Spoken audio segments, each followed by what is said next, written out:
Welcome back, everybody. Today we got another Kevin Samuels classic. And trust me, this one goes left fast. Jasmine, Okay. Yes. what's going on? Are you trying to level up to find a high value man? I am. Okay. Well, and you're how old again? I'm 29. 29. Danger zone! You know that's that. You have any kids? No, Yay! No kids. All right. So, how tall are you? I'm 5'7", Dress size. 10, Dress size 10. And how much did you weigh the last time you weighed yourself? 180. Okay. How many kids do you want to have? 2. 2? Just 2? Yes. Only 2, Just not 2. 3? Okay. And what side of the country do you live in? Northeast, south, west? I'm in the South. Okay. And when you get pregnant, do you don't have to work to pay significant bills? You know. All right. And I'm assuming you probably want to live in a nice home in the suburbs somewhere, middle class living. I'm assuming you want your own car. Your husband has his own car. Right. You want the kids to be able to go. You want the kids to be in public school, private school, what? Public school. Okay. Would you want a housekeeper, nanny, anything like that?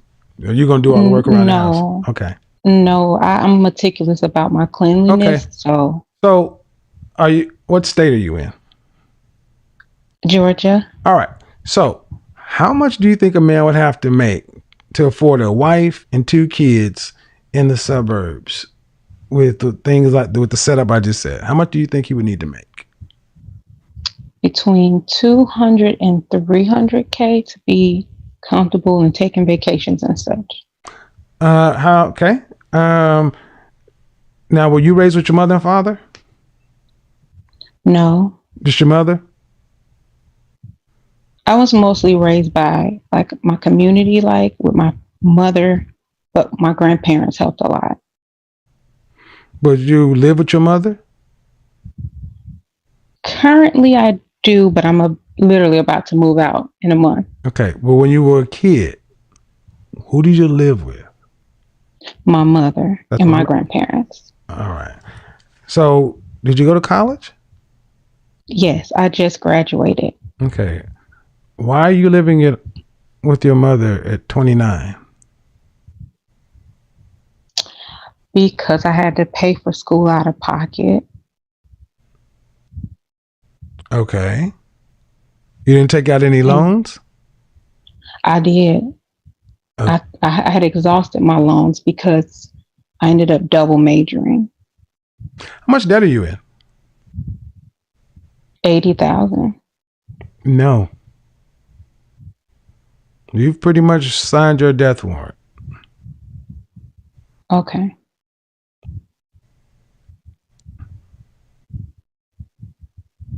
Why? The biggest thing, Pressure from the family. biggest thing is your weight, which is 100% controllable. What's the most you've Right. ever weighed? 195. That's more than a man your size. And Right. what men who are making the kind of money that a man would need to make puts him in the top 3% of earners in this country. 3 out of 100. And that's not adjusted for race. 3 out of 100. Ma'am, do you Okay. arguably see men who in that range take a 30-year-old woman who's almost 200 pounds and $80,000 debt and put them up as a wife to sit in the house and not work? He's got to pay for you, 2 kids, and your $80,000 worth of useless debt. Right. Why did you do this? Pressure from family. But you're a I grown was you're a always grown woman, taught it man. was. You're not 10. You're 30. That doesn't work. So you want to know about why do I weigh what I weigh? Well, I want to know why you decided to get in this kind of debt. Why you weigh what you weigh? Why you're almost 30. You're not 19. I'm Right. expecting a 30-year-old woman to tell me why she made the choices she made.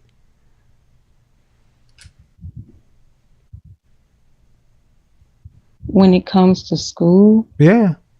I felt the pressure from family that it was something that I had to do. Okay. And And what your double major was what? business administration and accounting. Okay. Well, therapy is be good, ma'am, but here's the net of it. Just from a straight looks component, you weigh too much. And Okay. I think you know that.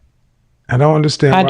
do. But I get it. But as an intelligent, educated woman, I don't understand why more black women don't do something drastic about their weight.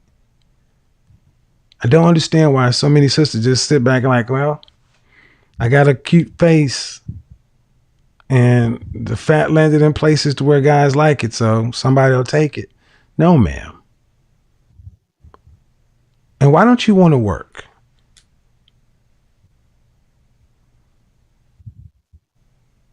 Just because I was always taught that that's what you should do, but I can tell that I wasn't raised to do that.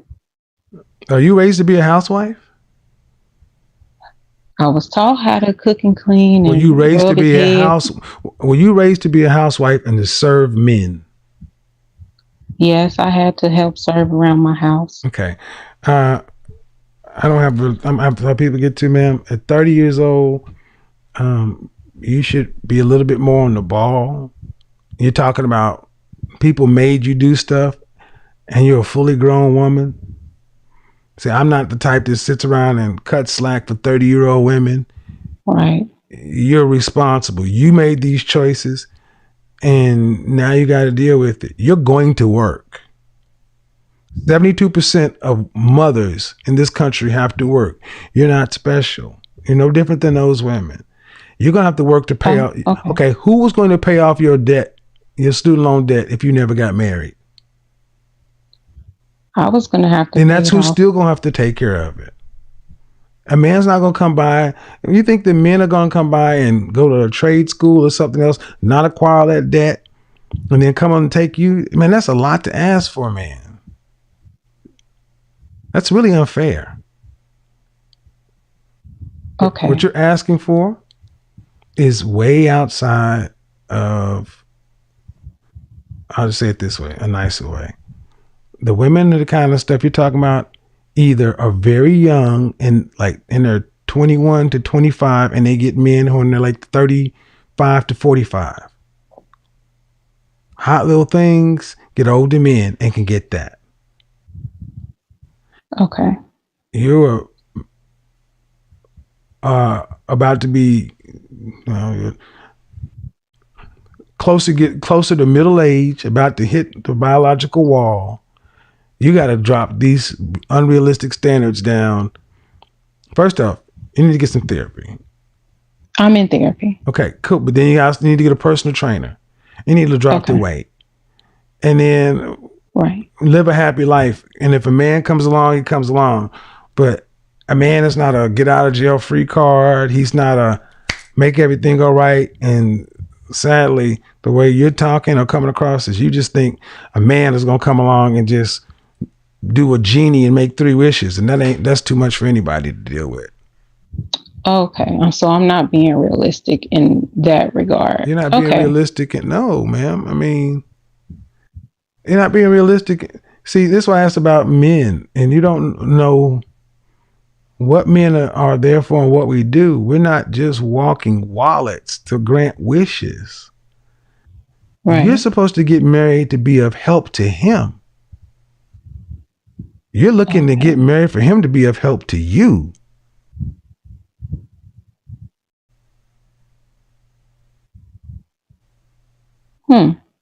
Okay.